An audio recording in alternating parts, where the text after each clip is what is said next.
माझे नाव दीपक सुरेश जाते. गावाचे नाव काय? चापडगाव.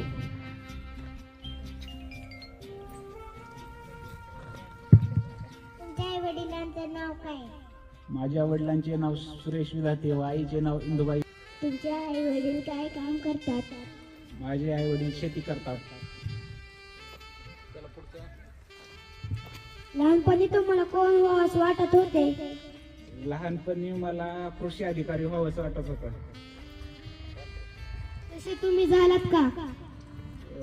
फक्त त्याच्यापेक्षा मोठं मिळालं मला.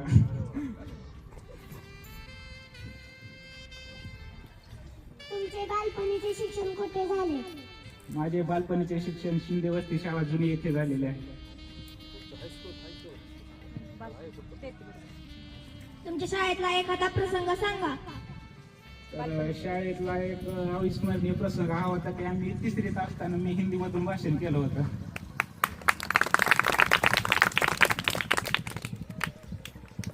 तुम्ही हे क्षेत्र का निवडले? पहिल्यापासून आवड असल्यामुळं मी या क्षेत्रात आलो. तुमचे शिक्षण कितवीपर्यंत झाले? माझे BSc agri college of agriculture Kolhapur येथून, तर MSc MPK राहुरी येथून कम्प्लीट झालं. MSc agriculture. वन अधिकारी होण्यासाठी तुम्ही कोणती परीक्षा दिली? राज्यसेवा परीक्षेतून वन अधिकारी परीक्षा दिली होती. त्यासाठी तुम्ही अभ्यासाचे कसे नियोजन केले? अभ्यासाचं सांगायचं झालं तर होतं माझा डेली रुटीन 6 ते 12 पर्यंत पहिला स्पेल चालायचा. 12 ते 2 पर्यंत जनरली जेवण त्याच्या सुट्टी असायची. नंतर 2 ते 7 दुसरा स्पेल असायचा 7 वाजेपर्यंत. 7 ते 9 एक सुट्टी जेवायला संध्याकाळचं. आणि 9 ते 12 म्हणजे सकाळी 6 वाजल्यापासून ते संध्याकाळी 12 पर्यंत डेली शेड्यूल राहायचं. तुम्हाला या क्षेत्रात काम करायला आवडेल का? हो, या क्षेत्रात नक्कीच काम करायला आवडेल. तुम्ही कोणाला आदर्श मानता? माझ्या आदर्श म्हणलं तर माझे आई वडील माझे आदर्श आहेत. तुमच्या कामाचं स्वरूप काय आहे? माझ्या कामाचं स्वरूप जनरली जे आपलं फॉरेस्टचं कन्झर्वेशन करणं, त्याचं संरक्षण करणं, झाडे वाढवणं हेच कामाचं स्वरूप आहे. तुमच्याकडे पोलिसासारखा ड्रेस असतो का? हो, असतो. तो कसा असतो? सेम पोलीस टाईपच असतोय, फक्त त्याच्यावर स्टार वेगळे असतो. तुमची निवड झाल्याचे कळतं तुम्हाला कसं वाटलं? खूप आनंद झाला, एवढा कधी झाला नव्हता आतापर्यंत. तुम्ही तुमच्या कामातून लोकांना कशी मदत करा? माझ्याकडे जे काही विषय येतील, म्हणजे जे लोकांचे रिलेटेड असतील ते सगळे मी मनापासून सोडवण्याचा प्रयत्न करेन.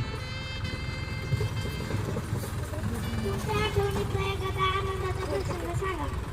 रिझल्ट लागलेला दिवस तर माझ्या आठवणीचा सगळ्यात मोठा प्रसंग आहे तिथून. तुमचा आवडता छंद कोणता? शास्त्रीय संगीत गायन करणे हा माझा आवडता छंद. तुमच्या संघर्षाच्या काळात तुम्हाला कोणी मदत केली? सर्वच लोकांनी मदत केली मला जवळपास. कशी केली? मानसिक सपोर्ट लय महत्वाचा असतं या परीक्षेमध्ये. त्याच्यामुळे सगळ्यांनी जसं होईल त्याच्या परीने सगळ्यांनी सपोर्ट करा. तुम्ही युवा पिढीला कोणता संदेश द्याल? जे काही करायचंय ते आत्ताच ठरवा आणि ते ठरवलं की तिथपर्यंत जाता येतं एवढं सांगाल मी. तुम्ही या पदावर समाधानी आहात का? हो, मी या पदावर खूप समाधानी आहे. पुढे तुम्ही काय कराल? पुढे मी माझ्या सर्व्हिस एकदम व्यवस्थितपणे पार पाडेल. तुम्ही आगामी विद्यार्थ्यांना कोणता संदेश द्याल? तुमचं जे सध्याचं शिक्षण आहे ते एकदम प्रॉपर पद्धतीने पूर्ण करा. आणि जे आत्ताचं बेसिक आहे ते जरी एकदम व्यवस्थितपणे कम्प्लीट केलं तरी खूप याचा फायदा होईल.